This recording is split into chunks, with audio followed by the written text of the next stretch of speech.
Running Sentences presents Bumbling Humbling Nights, Part 6. Torture. Marcus awakens to find himself in a lot of pain and the world a little less spinning around and around. There is also a lot of questions. Alas for him, these questions are directed at him and not the other way around.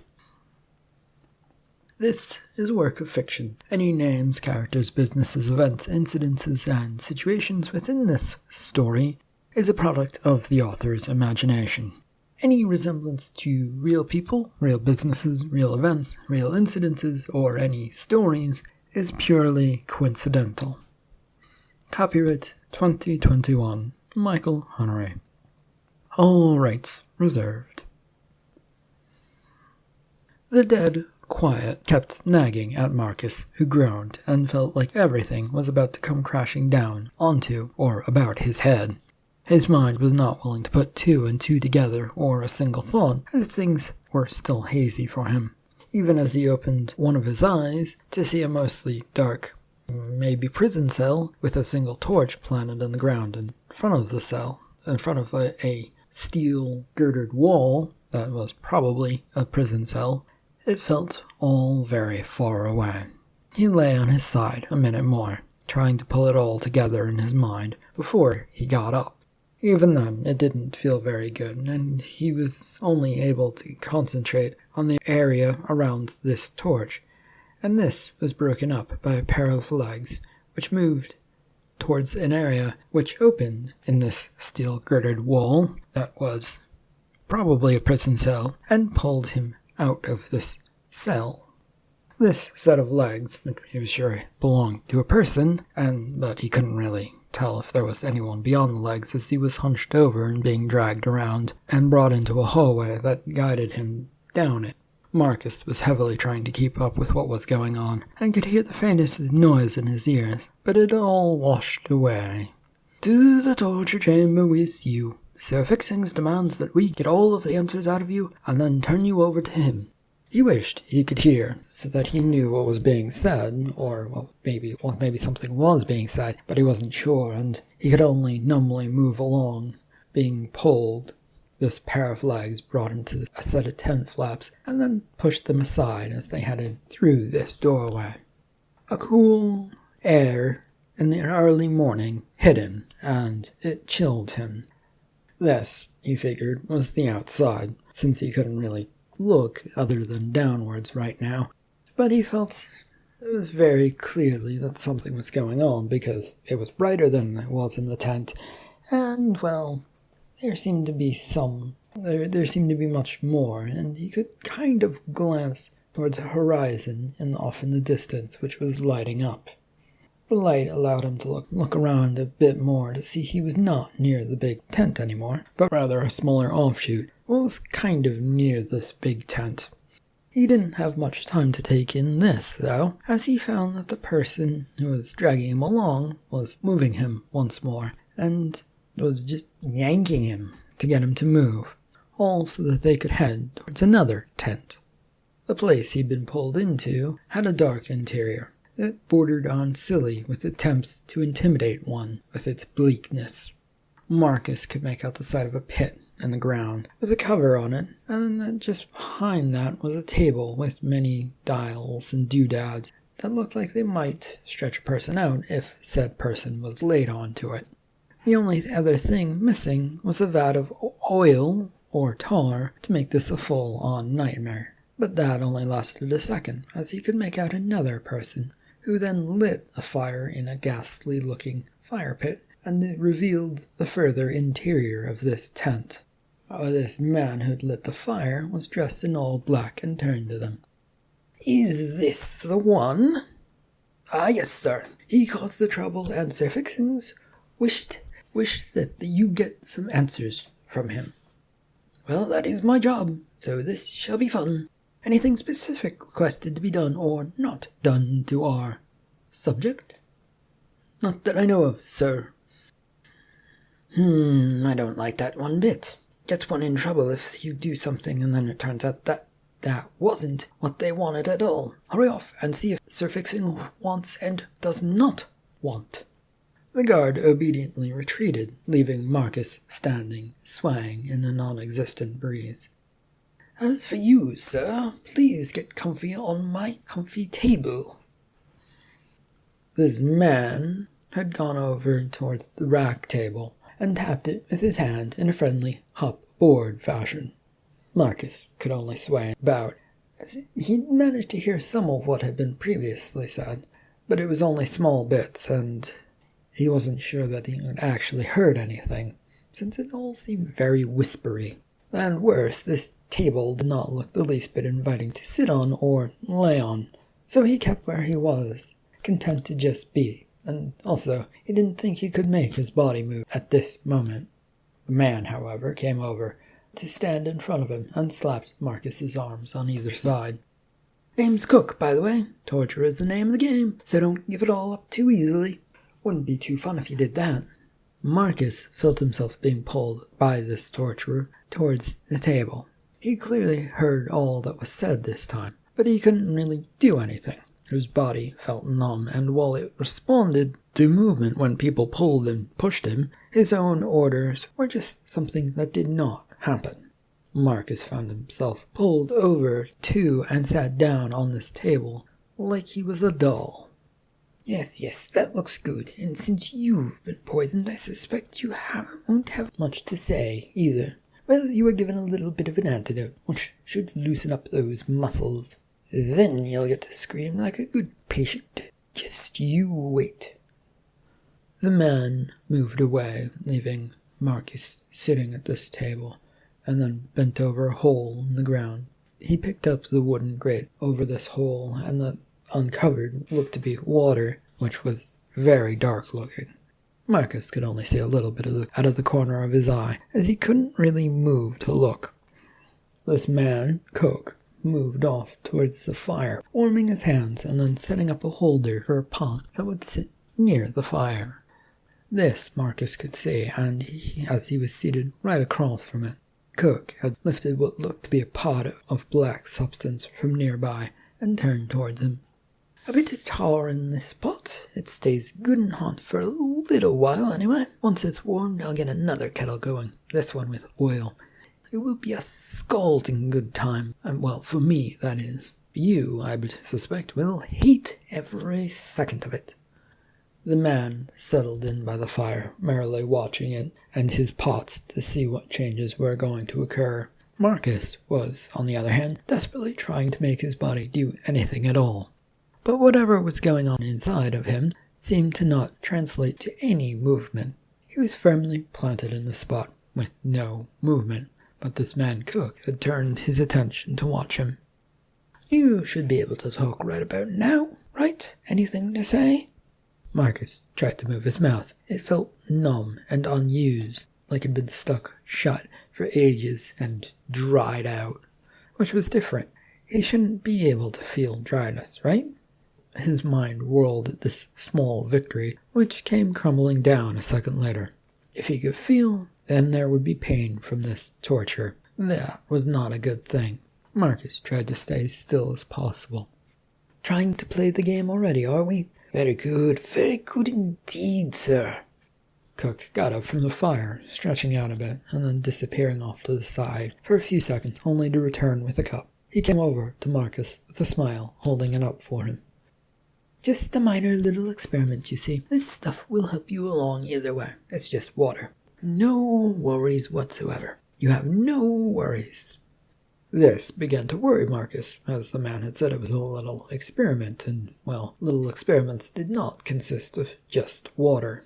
But he could do nothing to resist this man, and the cup came to his lips, then tipped forward, sending the liquid across his mouth, and a little bit of it got past his mouth and down his throat. The feeling of a cool liquid was certainly welcome, but he did his best to keep himself stone-like, and was unsure if he was having any success to be had of that. Yes, I see you have mastered the frozen-in-time look. Have you been tortured before? I find that only people who have been through the whole thing know how to hold themselves together. Marcus continued to do what he was doing, and he wasn't sure if that was actually anything, as, well, it just seemed like anything he did was just not working, or maybe this torturer was merely playing games with him. But it seemed to be working, this frozen-in-time look, so he kept doing nothing. Cook came very close to him, with narrowed eyes examining every bit of his face. There was surely a bit of sweat rolling down Marcus's face. He could feel a bead of it heading back down towards the back of his neck. Marcus knew that this situation could not continue at this rate. "Feeling better yet? Want to have a little chat or talk? We can have a chat about how you're doomed if you wish." The guard from before came charging through the tent flaps in a huff of breath and came to a stop, and then knelt down to catch his breath, what little breath he had left. Then Cook turned to him away from Marcus with a raised eyebrow at the man. "You've returned in a fairly short amount of time. Good job. You'll avoid the forfeit this time. Now, what did Sir Fixings order? How much torture is to be too much torture for this poor lost man? Can I go all the way with his soul, or is this going to be boring for all of those involved? Please tell me it isn't a boring one. I can't deal with another light torture session. They never get. It's just so... You're free to question. You're free to do what you want as long as he's alive for more questions. From Fixings himself, sir." "Oh, good. Are you sticking around to see the action, or running away like all your fellow soldiers, except for the bloodthirsty ones? Nobody likes those ones, though." The guard had already taken a few steps backwards towards the tent flaps. Cook only shook his head and shooed the man away, before turning and scrunching down near the fire once again. The bright flames licked at the cauldron pot hanging near it. Marcus swore that he could start seeing some fragments pop and spew little driblets into the air. It was getting very hot over there from the looks of things. And this torturer took a heavy object and stuck it into the pot to stir the thick liquid tar. He stopped and turned to Marcus, who kept still.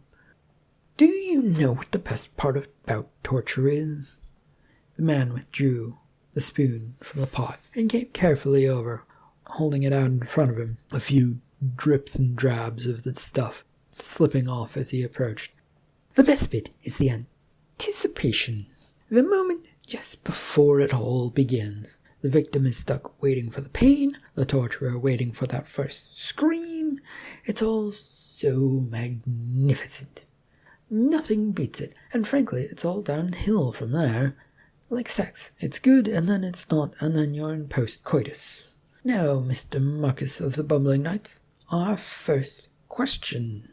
Marcus stayed frozen in place as the tarred spoon swung near to him, ever so closely. None of it slipped off and hit him, but it was only a matter of time.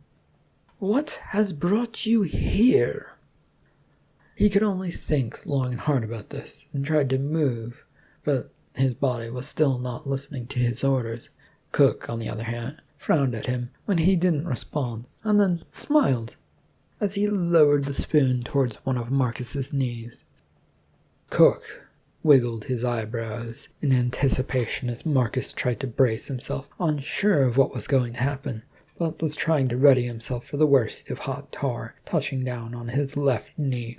The overwhelming feeling of pain sparked through his mind as he felt his knee go through a seizure of spasms, all trying to get away, but without being able to move.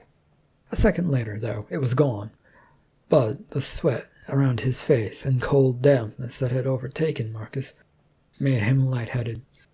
"Impressive, Mr. Marcus. You didn't move one bit, but maybe that's because the poison is still affecting you. Not a surprise, it is powerful stuff. And it is good news for me, as you haven't even made a squeak yet. I can't have those under my care squeaking. Wouldn't make for very good torture."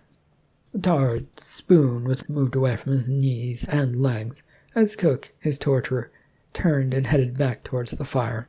He dropped the spoon back into the tar pot, which with an iron rod he lifted off of its stand and put it near the fire on some stones. The man grinned as he exited and returned with a new cauldron pot. It didn't take Marcus long to figure out that this was going to be oil. It started spitting the second it got near the heat, and Cook kept it at arm's length away from himself. "This is going to be very painful for you, Mr. Marcus, unless you manage to overcome the poison, which, by the way, is the only way to escape what's about to happen to you. The antidote which you were given only really helps you relax and think. It isn't really an antidote to the poison, so please do hurry up, but for the love of things, please don't." To Marcus's surprise, the man had pulled a pair of scissors from some pocket and come over. He'd scooted over towards Marcus once again and leaned over to the spot near Marcus's pants and began cutting away at it. And as much as Marcus wished that he could make his body do something, like knee the man in the face, it was still not responding, and there was no movement, and so Cook just easily snipped away, and the torturer came up a second later, having finished his job. "There we are, one fresh hole where I put the tar mark. I don't want it to burn through to your skin, well, not yet. No, I have oil that will do the burning, but I need to magnify the effect to help you find your voice. So, I shall drop you into my pit. Away you go, Mr. Marcus." He'd come around behind Marcus, and from somewhere had fetched some rope, which he began looping around the young knight, and around it went. Marcus found his chest was soon snugly tied up with a long rope coming off of the back. He was then stood up and brought next to this watery pit that had been opened by Cook.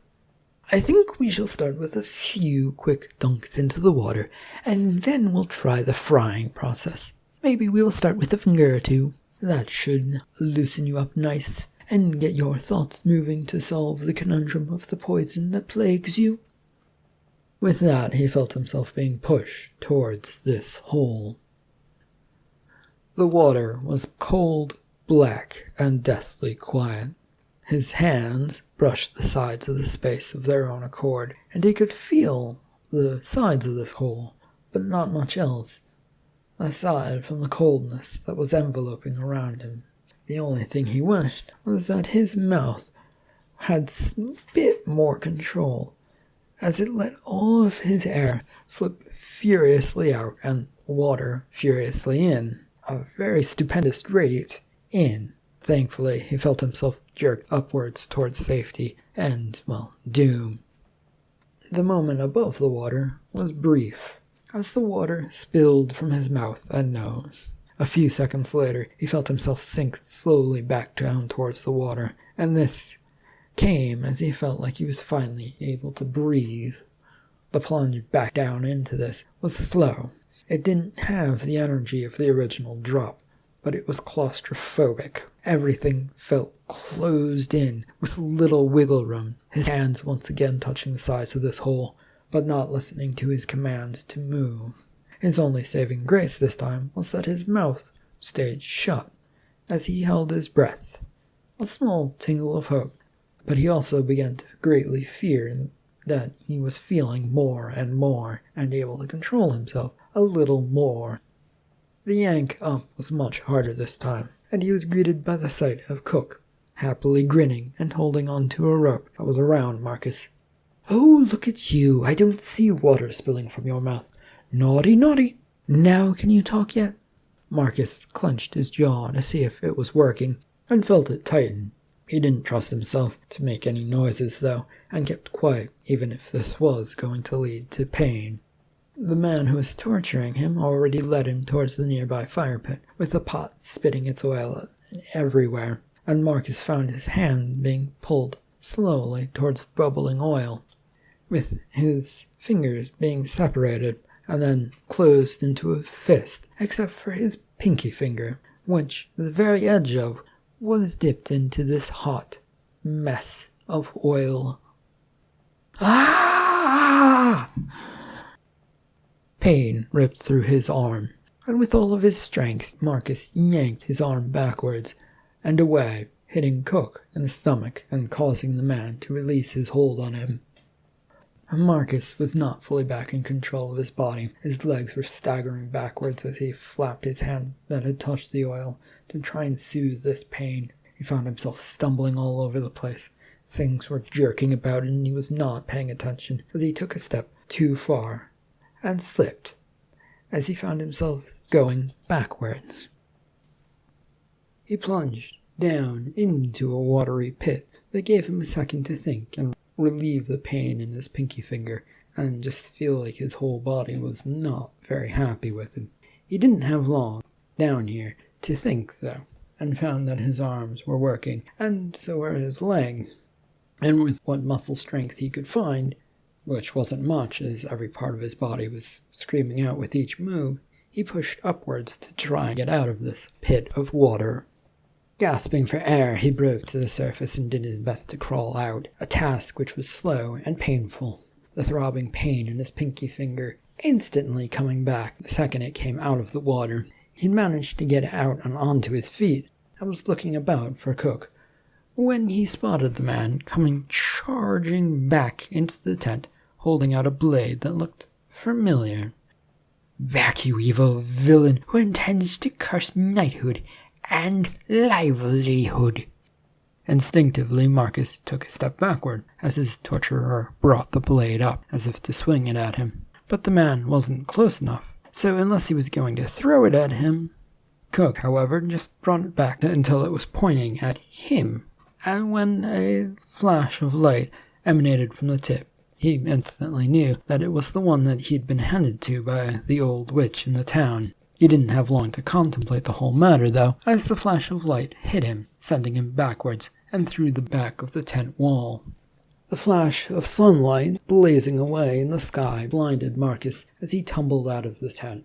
He came to a stop a few short feet away, panting and falling on his ass. His finger was throbbing, his head was joining in on this as well, and a desperate look about himself told him that he'd been hit in the chest.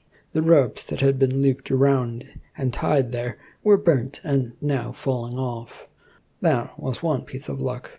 He tried to get up, but his legs did not want to get back to his feet, and he feared that the ropes blocking his being struck by the light was the only piece of luck he was going to have. The city of tents surrounded him, with the big tents not too far away as he tried to regain the ability to take things in and process them. "You touched me." Cook, the torturer, had come out of the back of the rip in the tent, a dagger in his hands. The man was careful and moved with it with deliberate steps, gauging how best to get close without putting himself in danger. "Fuck you. I came here to stop a war and I will do it." He'd finally managed to find his legs under himself, which allowed him to stand up. But Cook was not having this, as he charged at him, dagger extended, ready to fight, ready to stab or cut or slit. But having no weapons to defend himself, Marcus figured he could use his left arm, which the blade snicked into deeply, and then stuck. While also using the momentum of his torturer, he twirled about, which sent this man staggering beyond, without the blade. "You bastard!" Marcus paid him no mind, as he tried to pull the dagger out of his arm, but this only sent pain through his arm. It would not budge, and trying to move it only made it feel like his strength was sapping away. There was little here for him, and so he turned and ran. The dizzy array of tents all over the place played with Marcus's mind. He did his best to try and keep going straight, but with everything looking very similar, it was not going well. His mind wasn't able to compute what was going on. And this he could tell, because what was happening, as he kept trying to go straight, his feet kept carrying him to the right, and then the left, and then somehow headed back to the right, and then all around, as he found himself wandering in the direction of the big tents. As he grew nearer to that, though, he was staggering about and found the bleary side of this big tent in front of him. It was the only thing he could really see, aside from the occasional torch, which seemed to outline something. His best guess was that it was an entranceway, and so he did his best to aim for that while heading to the left or right and then right and left and all over the place. It took a lot to make it up to the tent flaps, and he felt like something was not really right. The torturer should be chasing him, but there were no screams nor yelps about a chase that man or anything to that effect. No, it was all quiet. The only thing he felt like he could do anymore was to go straight forward.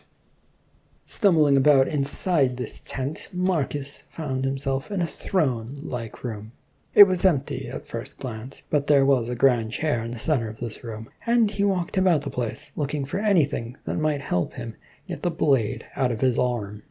The staggered steps he took led him about the empty room that had a few stools but no tools for removing weaponry from one's body. In the end, he just grabbed one of the stools and working it so that the guard of the blade that separated the blade from the handle was hooked into a leg of a stool. Then, with the blade pointed in the air, he pulled his arm upward until it popped free. He let out a silent scream as he pulled, but the pain now doubled as he fell backward, free of the device in his arm. The dagger clattered downward, sticking into the ground slightly here. He did not want to draw any attention as he tried to keep his voice from getting any louder than silent. And all he could really do was hold this new gash in his left arm to try and stop some of the bleeding. That really didn't do much, but the sound of nearby voices meant it didn't matter if it did much or didn't. He scrambled forward, grabbing at the blade, and then retreated to a wall, slicing it open.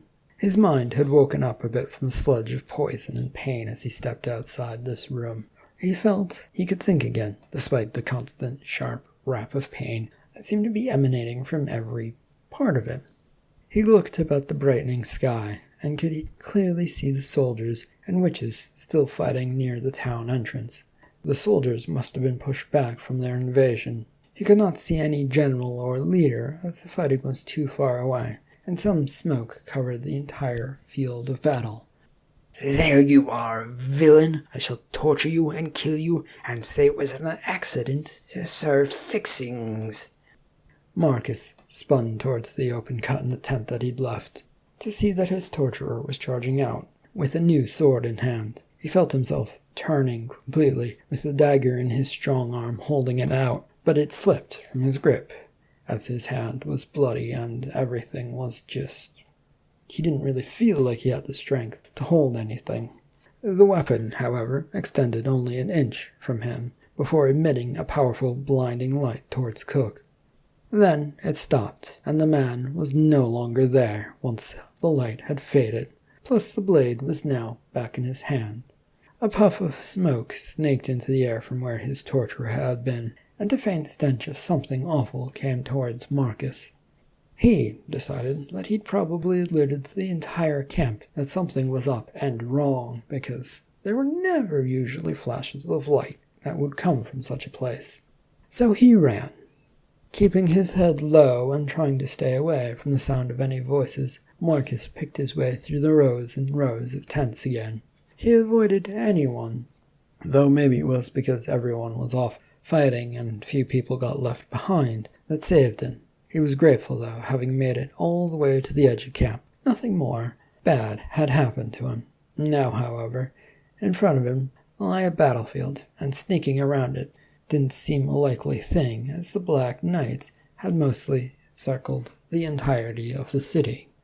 With as much speed as he could muster, Marcus had found his way towards the back of the army of knights, and most of them were who were mostly in chainmail. Full sets of armor were, after all, terribly expensive, and no soldier was going to pay that out unless they were a king's favorite. He was near where many horses were gathered, and a fancy-looking tent was also set up. But he wasn't exactly close to this place yet, and he studied it to see if there were any guards around, not wanting to get poisoned again. He nearly jumped out of his skin when a hand tapped his shoulder, and he spun about. "Where have you been?"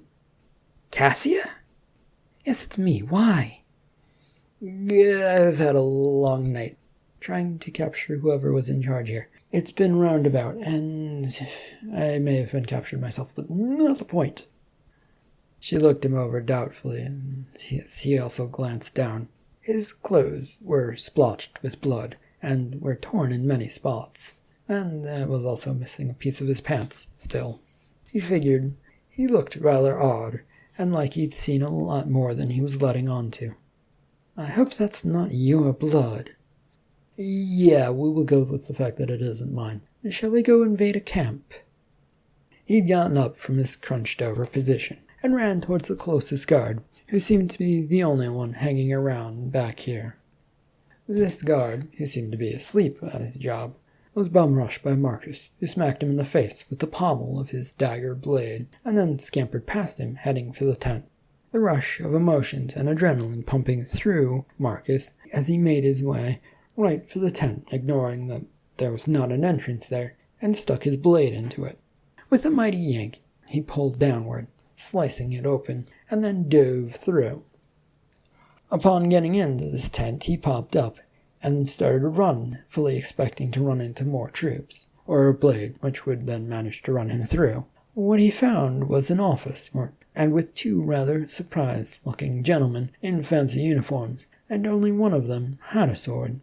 The large one, which Marcus figured was a general, and a black knight judging from his black clothes, and, well, the fancy patches sewn into said uniform, jumped up and tried to grab his sword. "God!" Marcus rushed over and tried his best to knock the man's hand away from pulling out the sword from the scabbard. He only half managed to grab him, since his arm felt so weak, and everything was beginning to feel off yet again. Marcus looked over at the flaps of the tent where any guard might charge through, and only saw that flames were blocking the way. Who are these two? No idea, but they're important looking enough to stop this war, right? I say, stop this at once. I am King of the Rock Kingdom, and I demand to be treated nicely. Cassia, I think he might be the one you want. Grab him and, by all means, get out of it. Marcus found his grip was already slipping, and the general knocked him backwards and fully pulled out his sword, which he swung about with vigor at him. Marcus moved to parry the blow with his own dagger. The metal blades clashed in a horrible crunch, and then, to the surprise of both of them, Marcus's dagger began to glow a violent white, and then sparked. The general found himself releasing the sword to get away from the sudden sparking blade, which had caused him quite a shock, and seemed to be running up and down his arm. The blade fell to the ground, still glowing and sparking furiously. "You asshole!" The general stepped forward again, drawing a dagger hidden from some scabbard, and approached him. This was cut short, as Cassia appeared behind the man, and then, grabbing the scruff of this general's neck, snapped her fingers. With that, those two were gone. He looked about to make sure that the king was also gone. With a sigh, he relaxed and sank to the ground, watching as the flames that had marred the entrance began to die down. His energy to care or do much about anything was at an end, with his eyes blinking as he tried to stay awake. But it felt like it was a battle all on its own, and that was not going his way. He could clearly see a guard with their sword drawn, charging into the room through what was left of the flames. Marcus once again found himself struggling to his feet, and was hit by a fist to his face, knocking him a bit senseless and backwards. He only barely managed to hold on to the dagger, even though his arm was still not cooperating, and did his best he could. His struggle and being grabbed by this soldier threw them both off balance, and they moved about the room trying to separate from one another, as Marcus decided he was probably better off holding on to this soldier. The man grappling at Marcus, however, was not taking the effort being held on to kindly, which only seemed to strengthen his efforts to try and get himself separated. But it was not working, and they found themselves headed for this next room. They spilled into a planning room area that was filled with people and soldiers. It looked like they belonged in the king's court, with tables and maps all laid about the place. And from what Marcus could see anyway, the soldier, having given up on trying to get loose, was now trying to get his arm around Marcus's neck, and maybe to try and spin him about or choke him out. He could not tell, as he was trying now to get free. What is going on here? Where is the king? Why did General Doc call for the guards? All of this spinning about in the dimly lit interior of the tent was causing a bit of dizziness that could not keep going. They had both come to a stop trying to collect themselves, and Marcus tried to loosen the arm around his neck, but it was all too late as he felt a blade slide into his side. Then all he could see was fire and smoke. This hadn't been worth it at all, as things faded from view. In a flash of light, Marcus found himself staring at the sky, blinking. What had previously been a terrible tan color of a tent was now blue up there. It didn't make any sense to him why he was now seeing the sky, if it was the sky, and the clouds and the balls of orange that passed them by. There was a sense that he was moving slowly, or that something was going on. He turned his head, as best he could, to see Cassia, who had a grasp on his arm, and she seemed to be looking towards the town. His gaze continued, allowing him to see that they were in fact in the air, and it all felt very odd and like it should not be happening. Perhaps this was how magic worked, or at least transporting magic worked. Move things to a clear line of sight, and then by the time a person blinked, they were high up in the air, and then moved further. He shook his head, trying his best to put it all together, and felt the rush of wind suddenly hit him. Things were about to return to normal. There would be no more slow motion. With a heavy thud, they both landed on the back lawn at the mysterious house. Marcus sprawled out on the stone walkway leading towards a doorway, a fall that had felt like it had been some 7 feet above the ground, and then the magic had decided to let them go. Said grass did nothing to soften the blow of the fall, and he'd wish it had, as it reignited all of the pain that was going on through his body. All he could really do now, though, was lie on the ground and think about how much pain there was, and how much it hurt, just trying to survive. He barely even registered that Cassia was trying to get him up from the ground and into the house as his body went back to not responding. With a grunt of frustration, he found he got his feet under himself and began helping her push towards this doorway that was a good few feet away. In a rush, he found himself pulled inside and then through a back door, with Cassia hurrying towards another room. He could feel his weight weighing her down, and there was little he could do to help her, aside from pushing at his feet, as she carried him with his arm over her shoulder, and his feet feebly pushing at the ground. She nearly collapsed as they got into the kitchen, her knees buckling as she tried to stay upright, and he figured that this was far enough as he slid off of her and onto the cool stone floor. It felt welcome because his face was flushed and hot. In fact, he felt like his entire body was burning up, and the only thing cooling him down right now was the floor. I knew something was wrong with you. I shouldn't have trusted your comment that you were fine, and that the blood wasn't yours. He could hear the snap of fingers, but things felt fuzzy once again, but it wasn't that fuzzy as his mind put 2 and 2 together, and he was now floating across the room, with Cassia pulling him towards a kitchen table. She put him down on it and then stormed off, which was fine with him, as he felt like sleeping. His mind, unfortunately, kept coming and going from where he was, the top of the kitchen being his only point of reference when his eyes opened, and it was just a slatted wood thing, which didn't give him much to look at. The sound of Cassia and the old lady Maureen's voice bringing him back around, but he couldn't move his head to look at them. All he could really do was lie there as they pulled off his shirt.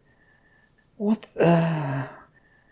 Oh dear. He appears to be deeply stabbed in the stomach on one side. His other side has a gash and looks to this... On the skin on that side say poison. His left arm also has a rather nasty gash in it. A sword stabbed him. And then there is his pinky finger. Also shows sign of being abused. He's been through a lot, but hasn't let go of the blade I gave him. A strong one, that one, but he needs his rest while you and I work. Maureen's hand was suddenly over his eyes, and he felt a calming touch as everything slipped away. When Marcus awoke some time later, all he could feel, or what he felt like, was that pain was roaming up and down his body, pricking him here and there to make sure that there was still pain going on somewhere. This felt like the least of his worries, as all he could really see was some sort of darkness that accompanied a cold dampness around his face. He wondered if it was a blanket of some sort, or maybe a towel, and then when a hand pressed his forehead, figured that it was, in fact, a towel. And while it all felt conflicting, he did not want to be lying down anymore, and he tried to get up. This hand attempted to restrain him, but he got up anyway, and this hand and this cloth fell away from his face. It revealed a bedroom that had a small fire, failing to cast much light about this bedroom. There was also a window, and judging by the darkness outside of it, it might be evening, or just a window that faced some sort of dark building. "You need rest." He glanced over at Cassia, who, to his surprise, was sitting, or kind of lying on the bed that he was on, next to him. "I'm awake now, though, and I need answers as to what's going on." "General Howitzer Dark of the Black Knights is refusing to help. King Rock is smitten with the old lady Maureen, who is equally taken with him, and neither of those two are talking to anyone but each other. The Princess Laura has woken up, but she and her future husband are snuggling in a corner and refusing to talk." "Yes. Yep. No one wants to talk, and the battle is still going on, with a bumbling knight now in the lead of the opposing army. Want to talk about that?" "Sir Fixings, and he won't do anything unless he's paid to do it? Maybe. If there's no further attacks on the city, it's because he hasn't been paid to do it. As for why he's now the leader, I have no idea what's going on there." "Well, now that we've sorted all of that out, go back to bed." She tried to push him back down, but he resisted a little bit, as he was curious as to why she seemed to care so much. He gave in a little bit, to see what would happen, and gave in a lot, because he thought it would be amusing to see if she would fall onto it. The problem is she did fall onto him, and this sent a wave of pain through his chest and stomach. Ow, ow, ow, ow, ow, ow, ow, ow, that did not work. She'd gotten up looking very concerned, and was furiously pushing her hair away from her face. He could only grin and giggle at the thought of trying to get her to fall for him. It would never happen, but it was fun to play around, and she was a good person. Sadly, the pain in his abdomen made smiling and giggling much harder and nigh impossible to really do.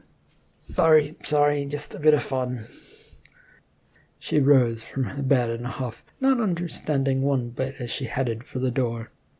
"Get some more rest, Mr. Marcus. Your body is not in any shape to try anything." The pain would eventually subside, and she was long gone by that time, leaving him to lie on the bed. He stared at the ceiling and wondered if sleep was going to come back to him.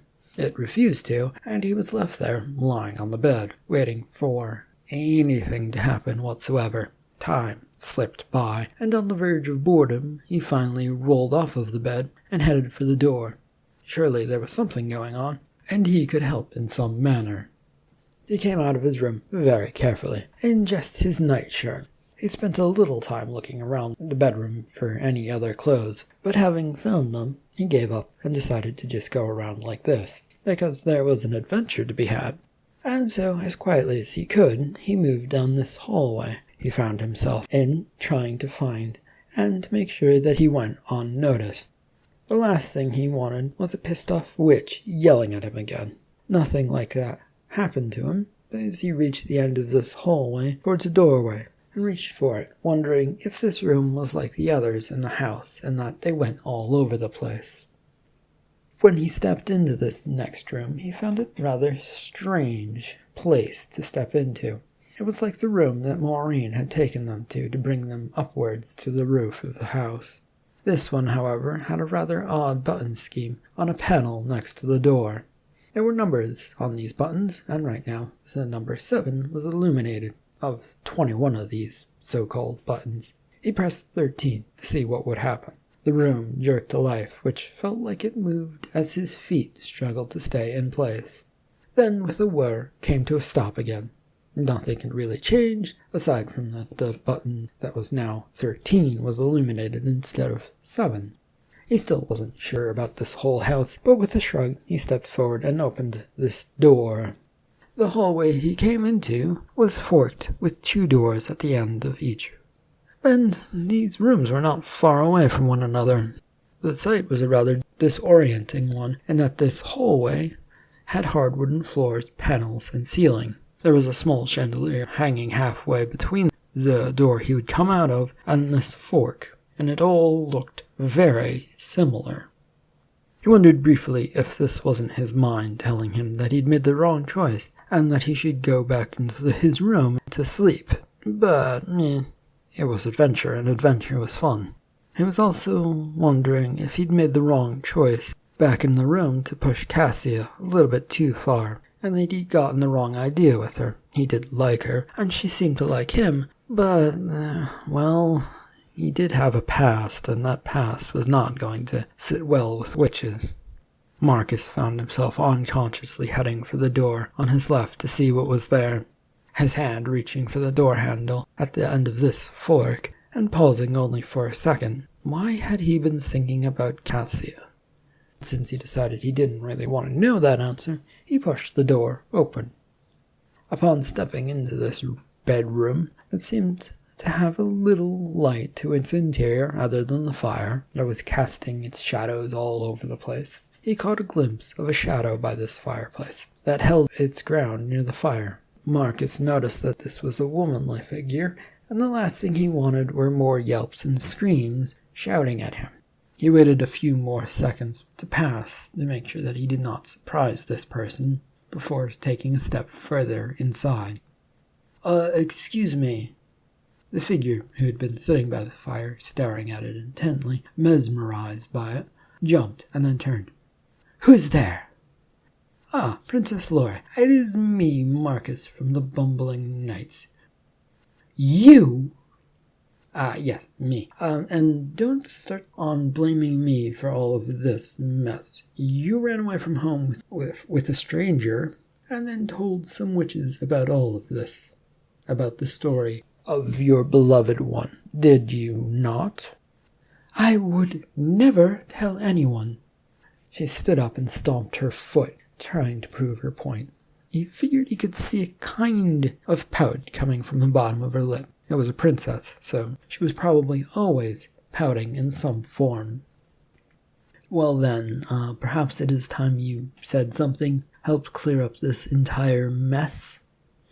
In a flurry of far too much dress, she came across the room, brandishing a dagger towards him. A sight he'd rather have not seen, but since it was there, he now had to figure out what to do. Was she the type to stab? There was a good chance the answer was yes, so he slid 1 foot backwards to give him some balance when the attack came. She, however, stopped a few feet away, the dagger slightly wobbling in her hands. "You know how to fight. I can't attack you, can I?" "I think it would be on the rather bad side for you to attack, Princess. Answering questions, though, that would be good. Attacking? No, you do not want to attack a knight." She shook her head. No. He wasn't sure if this was no to the attack or to answering questions. "Would it be easier if you just shook your head and I asked you questions, and then when I finish my questions you can shake your head yes or no?" She nodded yes, and he shook his head no. What a weird way around all of this. Why not just talk? "Did you ever meet with General Dark, or General Howitzer Dark? What was his name?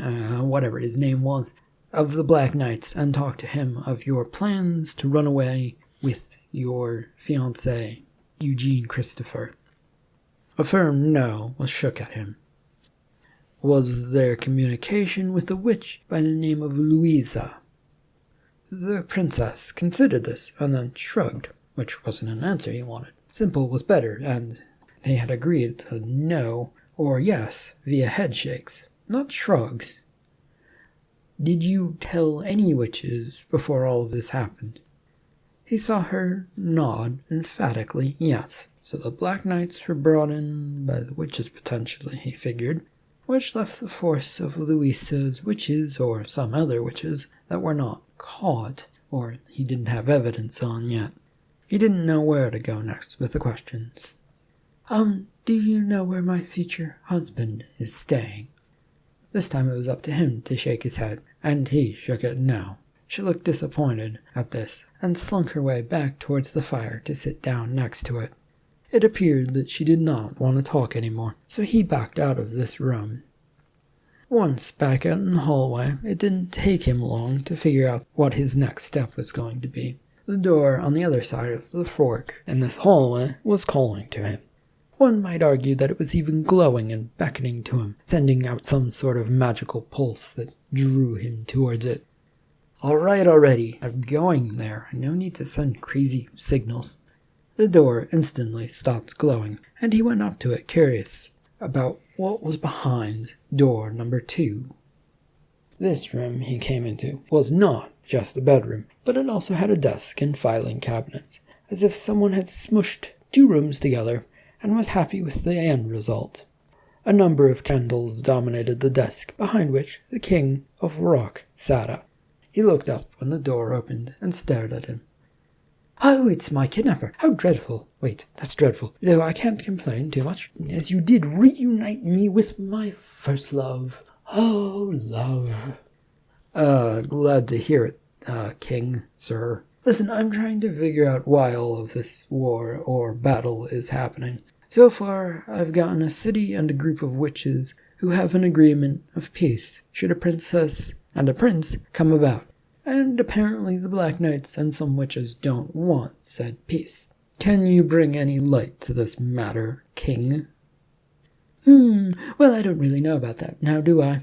You see, I often spend much of my time managing the kingdom itself, but not the army. I keep resources going in and out, and so on. It keeps me busy, so I'm forced to delegate responsibility to others. If there is a disagreement, I may be informed upon it. All I've been told about witches or an army, well, it usually comes through the Black Knights, or maybe Castleworthy. I think Castleworthy once told me about something. But anyway, I've been told, I was informed, that the witches are messing things up for our kingdom again. Marcus took a step further into the room and moved towards the chair across from the king. He did not want to sit down, because, well, even in the presence of a foreign king, manners dictate how one does things. Are they messing things up again? And how are they messing things up again? I don't know. General Dark told me that they'd been messing things up for some time. He had a plan for a power change that would solve all of my problems with the witches. If I would just sign off on a piece of paper. I didn't want anything disrupting my people's work and resources coming in and out of rock, so I signed quickly. The last time there was a major disruption of resources and business out of my town was during my father's reign, and he nearly lost his head over it. Literally. So, you're trying to run your kingdom like a business, and have failed to check on what else might be going on because you are afraid for your head being taken? Yes, something like that. Heads should not be removed from the body at all. It is very bad for people to lose their heads. You would be very hard-pressed to find a single person who would object to that statement. That said, you've been misled, and your head will probably be removed for it. Your general has started a war against a group that is seeking recognition and fair treatment. And well, there probably have been a few attacks from the witches, and I can't say for sure whether or not it was the witches, or maybe it was Black Knights, or maybe it was Castleworthy. Still, a fucking king who doesn't pay attention to what's going on in his own kingdom. The king shot up from his chair, red in the face, and his finger wagging and wiggling at Marcus. There were a few attempts to say something, but whatever it was not arriving from the king's mouth. Marcus sighed a few more answers that weren't painting a pretty picture of the whole entire situation. Everyone was acting in their own best interest, without much thought to what lay beyond this. You can't talk to me like that. I am a king? I just did. Now, I need to solve this without further war and bloodshed, because you're not going to do anything. Or maybe you can be a part of it and help me. Perhaps win over your first love, who happens to be a witch. Or sit there and run numbers and fear for your head again. The man was still in a quivering state of madness, his jaw working but still struggling to put together more words to protest the accusations.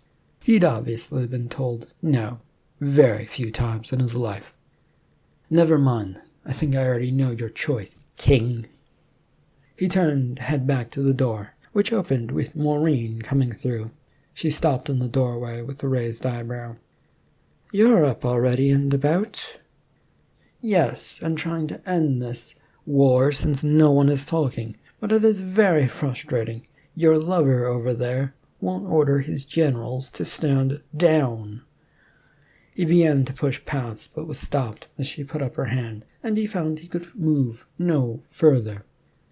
Not everything is black and white, Mr. Bumbling Knight. We live in a world of many colors. Please remember that. Her hand dropped, and he found he could move once again, and headed straight out for the door. Expecting to find the weird room with buttons that moved about the house, Marcus stopped and stared once he was through the door, from the office bedroom. He found himself looking at another door that looked like it might lead straight out of the house. Whether it was a front door, or side, or back door, he could not tell. But judging from the fact that there was a mat for wiping one's feet on, it was definitely a door to the outside. His mind wondered if he was being kicked out, or was this the old lady Maureen's way of telling him to stop being nosy? Or was it the house's way of saying that? This troubled him as he mulled it over in his mind, when a knock on the door caused him to jump. He stood there, unsure of what to do, when another knock came about a minute later. Hello? Anyone home? The voice of Sir Fixings coming through the door unfroze Marcus, who pulled it open angrily. You bastard! You had me tortured! Oh, Mr. Marcus, how nice to see you. I guess this is the right place for the peace negotiations, then. If you'll stand aside, adults have some talking to do. End of Part 6. Thank you for listening.